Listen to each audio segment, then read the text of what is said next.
The day had started like any other for Dr. Serenai Elsid.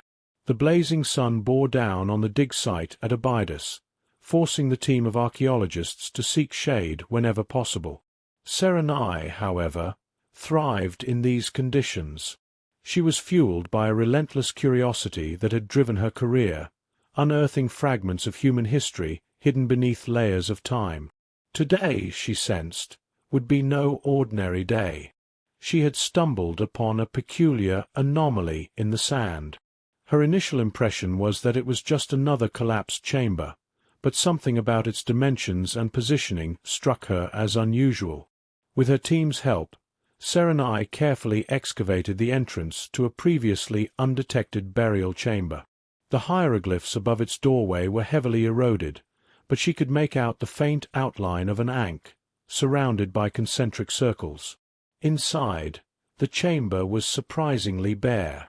There were no sarcophagi, no treasure, just a single gilded case resting on a stone pedestal. Serenai's heart raced as she approached it. The engravings on the case were intricate, depicting celestial patterns and what appeared to be an inverted ankh, a symbol she had never seen before. "Dr. Elsid, should we catalogue it here or take it back to the lab?" asked Tariq, her lead assistant. "We'll take it back," Serenai replied, her voice trembling slightly. This is unlike anything I've ever seen." The journey back to Cairo was a blur. Serenai sat in the truck, her eyes never leaving the gilded case. Something about it felt alive, as though it was waiting to be opened. That evening, in the quiet confines of the Cairo Museum's laboratory, Serenai began her analysis. She wore gloves as she carefully opened the case, revealing a roll of papyrus remarkably well preserved for its age. She unrolled it with painstaking care, her breath catching as she examined the contents. The manuscript was written in a blend of traditional hieroglyphs and something entirely foreign, symbols that defied classification. They weren't just pictorial, they seemed mathematical, almost mechanical in design. Serenai spent hours transcribing the text, translating what she could. The hieroglyphs spoke of a great return of beings who had once descended among the Neteru, a term often associated with the Egyptian gods. These beings, the text claimed, had brought with them the great knowledge that enabled the construction of the pyramids and other marvels of the ancient world. But what truly puzzled her were the strange symbols embedded within the text. They followed no linguistic pattern she recognized. Instead, they repeated in sequences that hinted at a deeper meaning.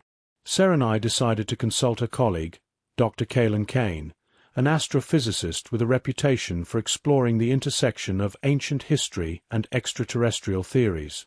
Kaelan's interest in ancient civilizations had often put him at odds with the scientific community, but Serenai respected his expertise. Kaelan arrived at the lab the following morning, his usual air of skepticism tempered by genuine curiosity. He examined the manuscript under a magnifying glass, his brow furrowed. This is incredible," Kaelan muttered. "These symbols aren't decorative. They're structured, like a code." "What kind of code?" Serenai asked. Kaelan leaned back, his mind already racing. "Mathematics. Look here." He pointed to a sequence of symbols that repeated at irregular intervals. "Prime numbers.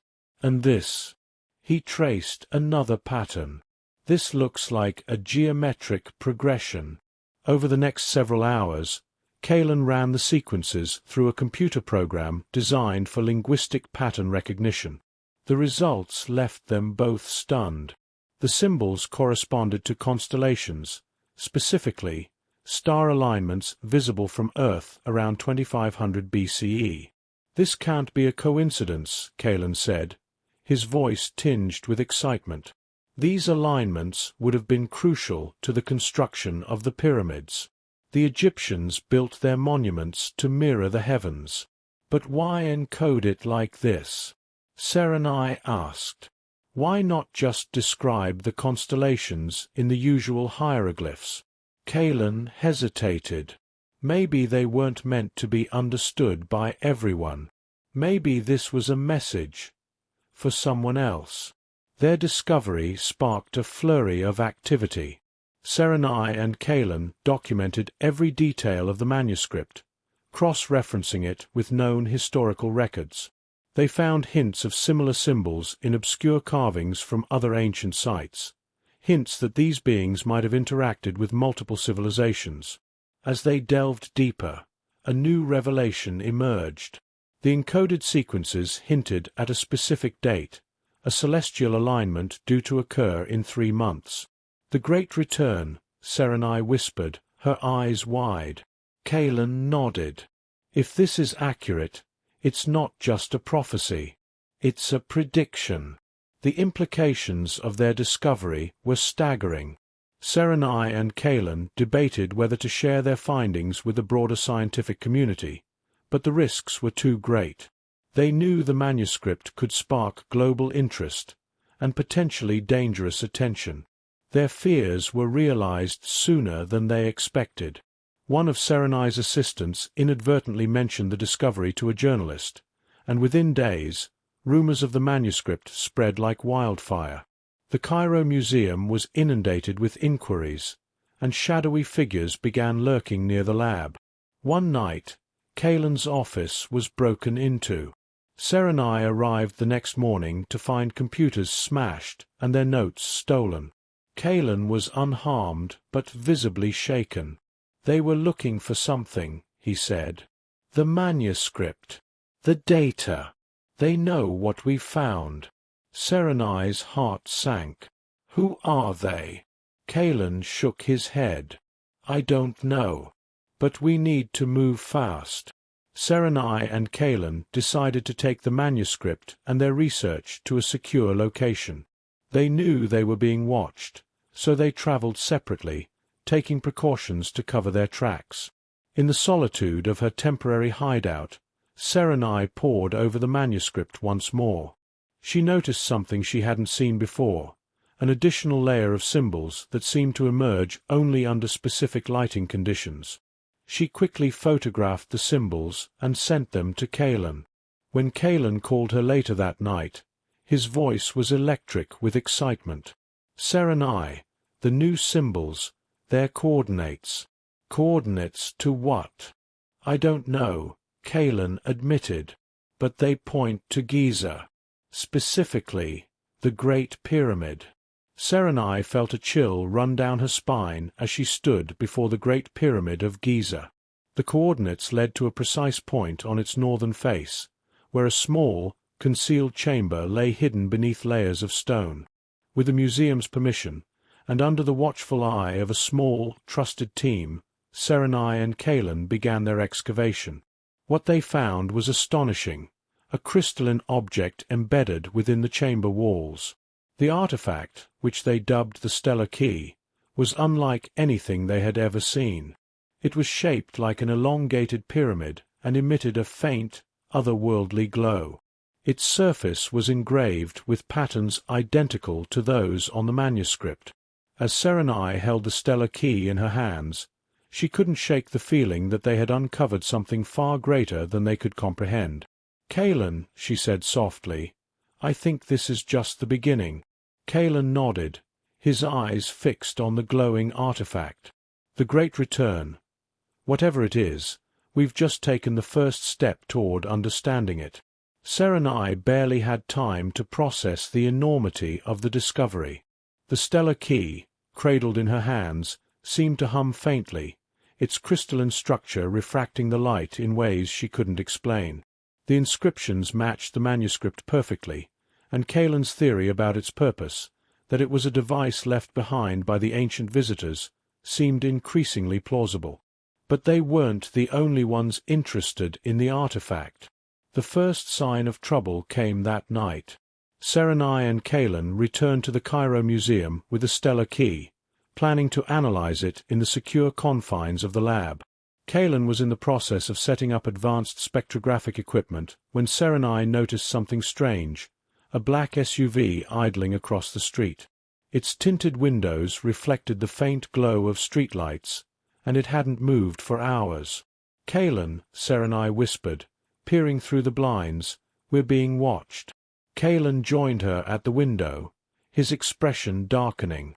"That's not the museum's security detail." The situation escalated the following day. Kalen's lab was ransacked while they were out collecting supplies. Computers were smashed, hard drives were stolen, and backup files containing their research were wiped. Security footage showed masked intruders who moved with military precision. "They knew exactly what to take," Kalen muttered, examining the wreckage. "This wasn't random." Serenai's phone buzzed with a notification. It was an anonymous email containing a single sentence. "The artifact is not yours to keep. Return it, or there will be consequences."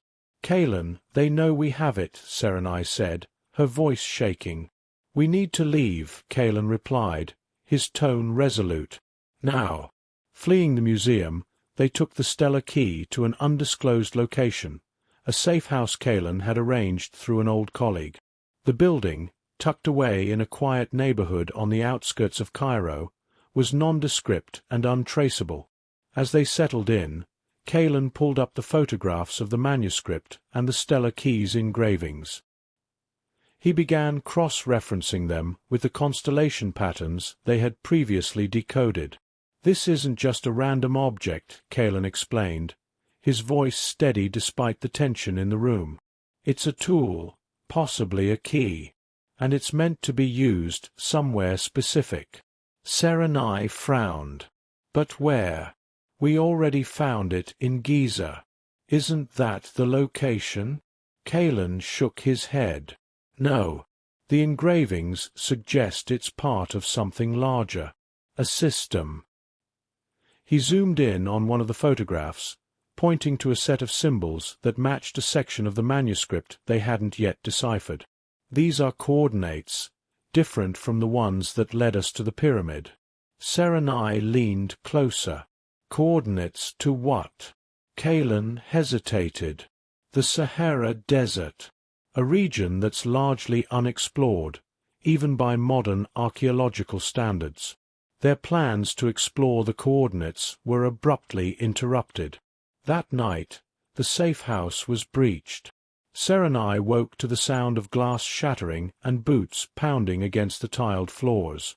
"They've found us!" Kalen shouted, grabbing the stellar key and a backpack stuffed with essentials.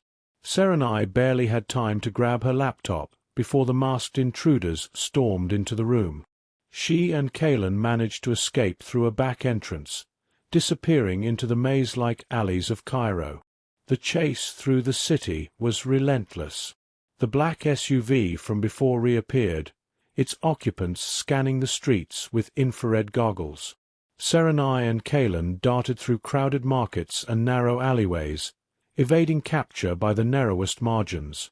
By morning, they found temporary refuge in an old, abandoned villa on the city's outskirts. Exhausted and bruised, they reviewed their options. "We can't keep running," Serenai said, her voice filled with frustration. "We need to figure out who's after us and why." Kalen nodded. "I have a theory," he said grimly. "There's a group, rumored among certain circles, called the Order of Sekhem. They're a secretive organization that claims descent from the ancient Egyptian priesthood. If anyone knows about the stellar key and its purpose, it's them." Serenai felt a chill run down her spine. "And you think they're the ones chasing us?" Kalen nodded. "It makes sense. They've been linked to similar discoveries, artifacts, ancient texts, but their motives are murky. Some say they want to preserve the legacy of the Neteru. Others claim they seek to control whatever technology the visitors left behind." Serenai's mind raced. If the Order of Sekhem was after the stellar key, their intentions couldn't be benign. Their only option was to follow the new coordinates, which pointed to a remote area in the Sahara Desert. With the help of an old friend, a journalist named Neres Hossam, they secured transport and enough supplies for a covert expedition. Neres was no stranger to danger. Her investigative work had exposed corruption in high places, earning her both accolades and enemies. When Serenai and Kalan explained their predicament, she didn't hesitate to help. "This sounds like the story of a lifetime," Neres said with a wry smile. "Count me in." The journey to the desert was grueling. The heat was oppressive, and the terrain grew increasingly treacherous as they ventured deeper into uncharted territory. Serenai spent the hours studying the stellar key, hoping it would reveal more clues. It wasn't until their third day in the desert that they found something extraordinary. The coordinates led them to a vast expanse of sand that seemed unremarkable at first glance. But as the sun set, shadows revealed the outlines of a buried structure, a monolithic gateway protruding just above the sand. The structure was massive, its surface etched with the same patterns found on the stellar key and the manuscript. It had grooves that perfectly matched the dimensions of the key. "This is it," Kalan whispered, awe in his voice. "The Sky Gate." As night fell, they prepared to insert the stellar key into the gateway. Neres set up a camera to document the event, while Kalan and Serenai examined the engravings one last time. "This feels monumental," Serenai said, her hands trembling slightly as she held the key. Kalan nodded. "It is. But we have to be careful. We don't know what this will do." Serenai took a deep breath and inserted the stellar key into the gateway. For a moment, nothing happened. Then, the structure began to hum, a low vibration that resonated through the ground. A beam of light shot into the sky, piercing the darkness.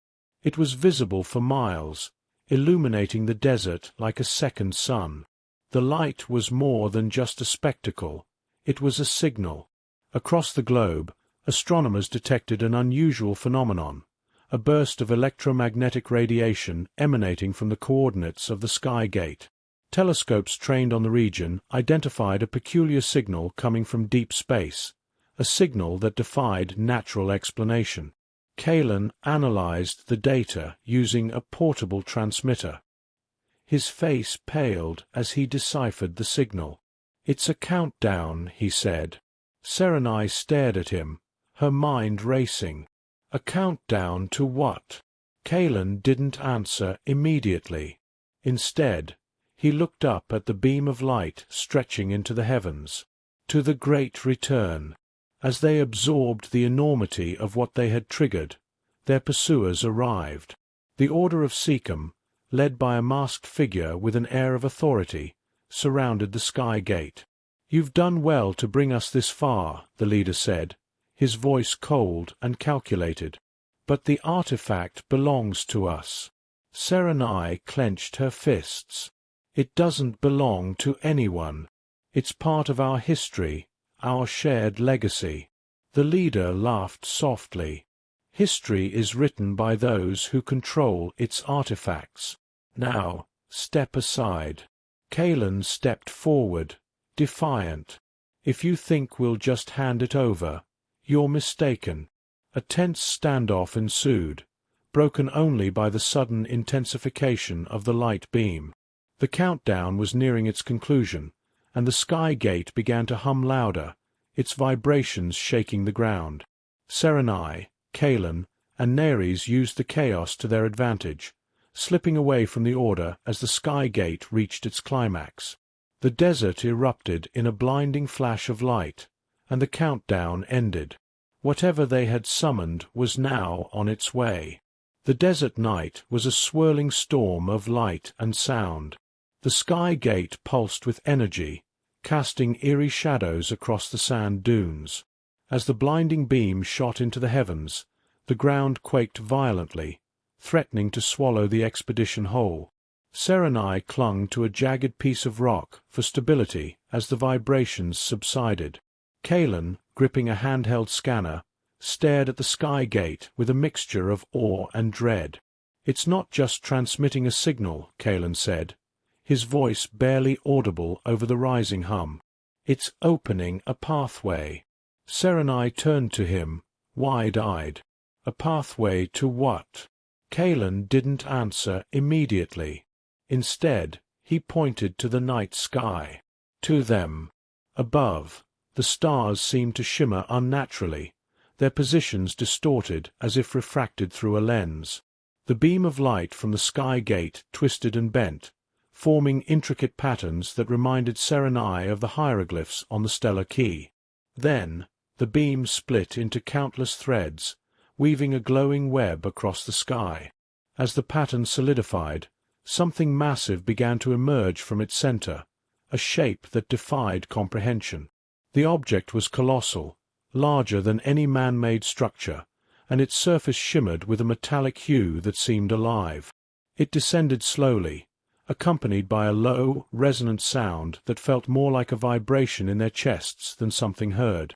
Neres, who had been documenting the event with her camera, lowered it in disbelief. "Is that a ship?" Kalen nodded, his expression grim. "It's not just a ship. It's a temple of the gods."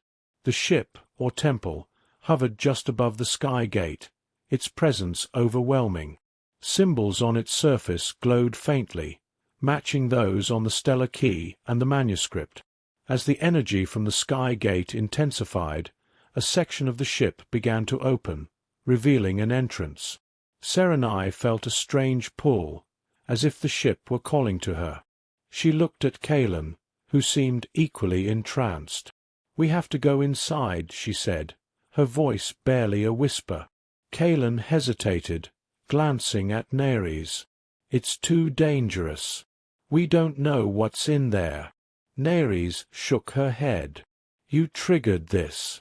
If we don't go in, someone else will. And I doubt they'll have good intentions." Their conversation was interrupted by a sudden commotion.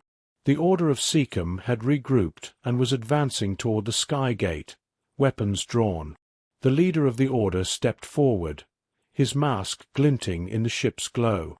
"You've opened the path," he said, his voice echoing with authority.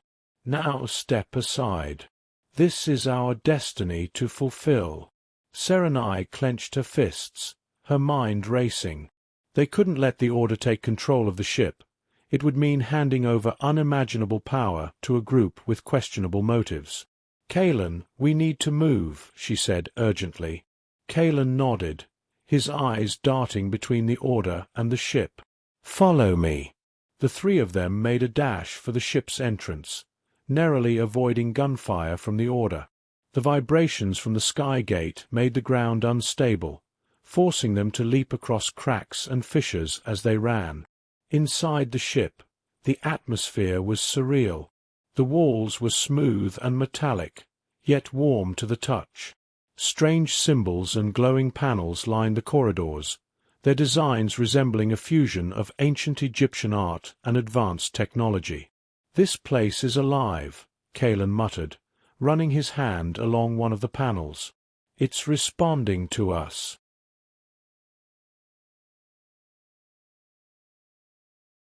As they ventured deeper into the ship, they entered a vast chamber that seemed to be the heart of the structure. At its center was a massive obelisk, similar in design to those found in Egypt, but made of an otherworldly material. The obelisk pulsed with light, and the symbols on its surface shifted and changed, as if alive. Serenai approached cautiously, feeling the same pull as before. She reached out and placed her hand on the obelisk. The moment she made contact, the chamber came alive.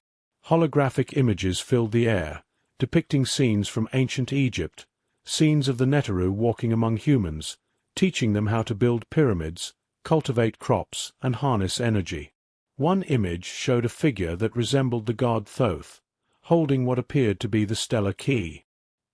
He inserted it into a similar obelisk, and the chamber filled with light, just as it was doing now. "They weren't gods," Serenai whispered. "They were visitors." The hologram shifted, showing a star map that Kalen quickly recognized.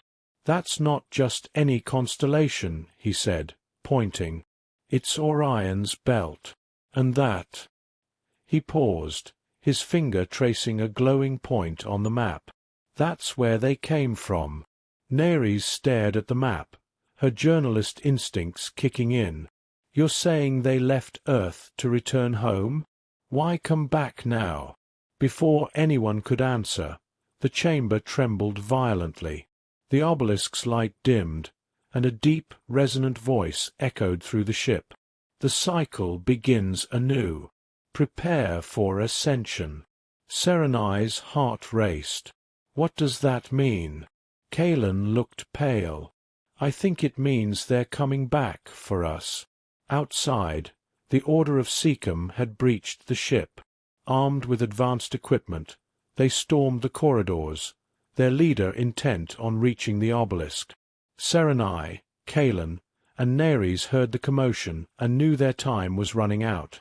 "We have to secure this place," Kalen said.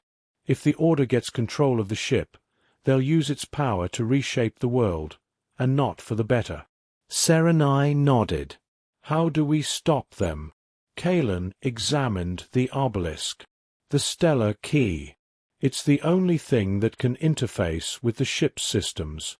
If we remove it, we might be able to shut everything down." "But what about the signal?" Serenai asked. "If we stop it, won't that cut off their return?" Kalen hesitated, torn between the risks. "It's a gamble we have to take." Just as they were about to act, the Order's leader entered the chamber, flanked by armed guards. "You've done enough," he said, his voice cold. "Step away from the obelisk." Serenai stood her ground. "You don't understand what you're dealing with. This isn't a relic to be controlled. It's a bridge to something far bigger than us." The leader smirked. "Exactly. And that's why it belongs to us." Before anyone could react, the ship's systems flared to life again. The obelisk emitted a blinding light, and the holograms shifted to show a fleet of ships emerging from the distant constellation. "They're coming," Kalen said, his voice filled with both awe and fear. The leader of the Order seemed unfazed. "Let them come. We've been waiting for this moment for millennia." Serenai realized there was no reasoning with him. With a surge of determination, she lunged for the stellar key, pulling it from the obelisk. The chamber plunged into darkness, and the vibrations ceased. The holograms flickered and disappeared, and the ship seemed to power down. The Order's leader roared in anger. "You've doomed us all." "No," Serenai said firmly. "We've stopped you." The ship's systems began to reboot, but at a much slower pace. Kalen grabbed Serenai's arm. "We need to get out of here. Now." As they fled the chamber, the ship trembled again, its systems struggling to restart. Behind them, the Order scrambled to regain control, their leader barking orders to his men. Serenai, Kalen, and Neres barely made it out before the sky gate erupted in a final burst of energy, sending shock waves across the desert. The ship, now dormant, sank partially into the sand, as if retreating back into the earth. For now, the visitor's return had been delayed. But the question remained: for how long? The sun rose over the desert, casting a golden glow on the partially buried ship. The sky gate was silent now, its once dazzling energy reduced to faint embers. Serenai, Kalen, and Neres stood on the dunes, their faces etched with exhaustion and uncertainty. "We stopped them," Neres said, breaking the silence. "But for how long?" Kalen adjusted his sand-covered glasses, staring at the dormant ship. "Not long enough. The signal was sent. They're coming, whether we like it or not." Serenai held the stellar key tightly in her hand. It felt heavier than before, its power a burden she couldn't ignore. "This isn't over," she said. "If the visitors return and find the wrong people in control of their technology, it'll be catastrophic. Neres frowned. Then what do we do? Bury the ship? Destroy the key? Serenai shook her head. We can't just hide or destroy this. It's bigger than us. We need answers, real ones, and I think the key is the only thing that can lead us to them. Kalen's eyes widened as he processed her words. You're not suggesting. Serenai turned to him, determination blazing in her eyes. We have to go to them. To Orion. Returning to their camp, the team began assessing their options. They had minimal resources, no spaceship, and no clear understanding of how the stellar key worked beyond activating the ship. The prospect of traveling to a distant star system felt impossible. But as Kalen examined the obelisk's holographic map stored on his tablet, a realization struck him. This ship wasn't just a temple, he said. It was a transport vessel. Look at the markings here. He pointed to a series of glowing lines on the map. These are coordinates. If we can power it up again, we might be able to use it to travel to their homeworld. Neres raised an eyebrow. You mean the ship that's half buried in the sand and almost blew up the desert last night? Kalen ignored her sarcasm. It's the best shot we've got. The key interfaces with the ship. If we figure out how to use it, we might be able to activate the vessel's navigation system. Serenai nodded. Then we'd better get started. Over the next several days, the team worked tirelessly. Kalen studied the ship systems, using the obelisk's holographic displays as a guide. Serenai deciphered additional hieroglyphs on the stellar key, discovering that it held not just coordinates, but also a sequence of commands to unlock the ship's dormant systems. Neres used her connections as a journalist to discreetly acquire additional supplies and equipment. She also kept watch for the Order of Sekhem, knowing they wouldn't give up their pursuit. Despite the tension, a sense of purpose united the group. For the first time, they weren't just reacting, they were taking the initiative. On the seventh night, the ship hummed back to life. The Sky Gate's light reignited, forming a protective field around the vessel. Serenai placed the stellar key into its slot on the obelisk, and the chamber filled with a soft, golden glow. Kalen's voice crackled over the ship's internal communication system. All systems are green. This thing is a masterpiece, way ahead of anything we've seen on Earth. Neres strapped herself into one of the ship's chairs, her knuckles white. I hope you know what you're doing. Serenai took the pilot's seat, her hand hovering over a glowing control panel. The symbols on the obelisk pulsed in rhythm with her heartbeat. Here goes nothing, she said, pressing a sequence of symbols. The ship rose from the sand, its engines emitting a low, melodic hum. Outside, the dunes trembled as the Sky Gate's energy surged, propelling the ship upward. For a moment, the team was weightless, the desert vanishing below them. Then, with a flash of light, they were gone. The ship soared through space at incomprehensible speeds, the stars around them stretching into streaks of light. The stellar key guided their path, its holographic display projecting a real-time map of their journey. Serenai marveled at the ship's interior, which adjusted its environment to their needs. The air was crisp and breathable, and the walls emitted a soothing glow that eased their anxiety. Kalen spent most of the journey analyzing the ship's data. It's incredible, he said, scrolling through streams of information. This vessel has records of Earth's history dating back thousands of years. The Neteru didn't just visit us, they documented everything. Neres leaned over his shoulder. Anything about why they left? Kalen hesitated, then pointed to a passage in the alien script. It says something about the Great Cycle. They believed their presence on Earth was part of a larger cosmic plan. When their time ended, they left, but not before ensuring their legacy would guide humanity. Serenai listened intently, her grip on the stellar key tightening. And now they're coming back. But why? Before Kalen could answer, the ship's systems emitted a sharp tone. The holographic map displayed a massive structure ahead, a sprawling, crystalline city suspended in space. "We're here," Serenai said, her voice barely a whisper. The ship docked smoothly at the edge of the crystalline city. As the team disembarked, they were met with an environment unlike anything they had imagined.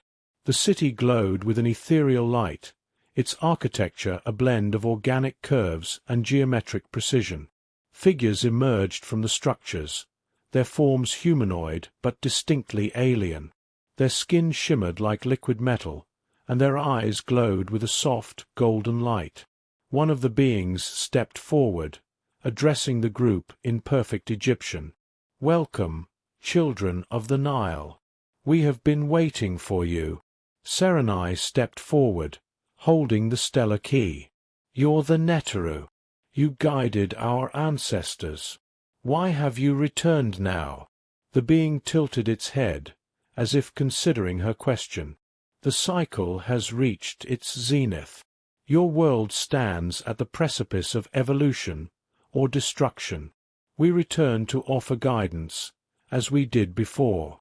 Kalen stepped forward, his voice firm. "Guidance or control?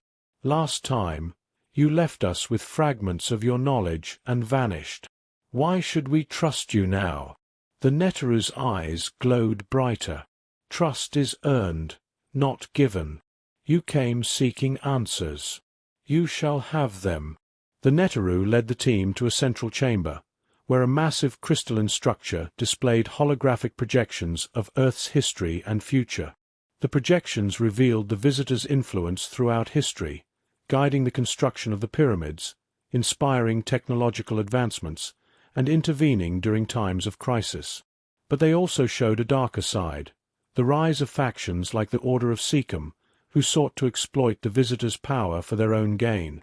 Serenai watched in awe as the projections shifted to show the present day. The Earth was in turmoil, its resources depleted and its people divided. "This is why we return," the Neteru said.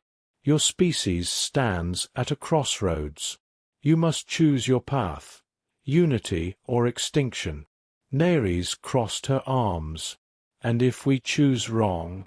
The Neteru's voice was calm but firm. "Then the cycle will reset, and humanity will lose its place among the stars." Suddenly, alarms echoed through the chamber. A holographic display showed a fleet of ships approaching the city, ships bearing the markings of the Order of Sekhem. "They've followed us," Serenai said, her heart sinking. The Neteru's expression darkened. "They seek to claim what is not theirs. You must help us protect the key.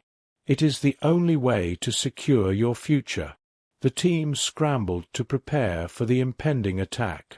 Kalen worked with the Neteru to activate the city's defenses, while Neres used her communication skills to broadcast a message to Earth, warning of the Order's actions. Serenai, clutching the stellar key, knew what she had to do. She returned to the ship and activated its systems, preparing to lead the charge against the Order. The battle was intense, with the crystalline city and the visitors' ships engaging the Order's fleet in a dazzling display of light and energy. Serenai piloted the ship with newfound confidence, using the stellar key to unlock its full potential. As the battle raged on, she realized the truth. The key wasn't just a tool, it was a bridge between humanity and the visitors, a symbol of their shared destiny. With one final surge of energy, the city's defenses overwhelmed the Order's fleet, scattering their ships into the void. As the dust settled, Serenai returned to the city, where the Neteru awaited her. "You have proven your worth," the leader said. "The key is yours to safeguard. Use it wisely, for it holds the power to shape your world's future." Serenai nodded, her heart heavy with responsibility. "We'll do our best." The Neteru smiled faintly. "The cycle continues, But now it is in your hands. As the team prepared to return to Earth, Serenai looked out at the stars, feeling a sense of hope. The journey had only just begun, but for the first time, humanity had a chance to forge its own destiny among the stars.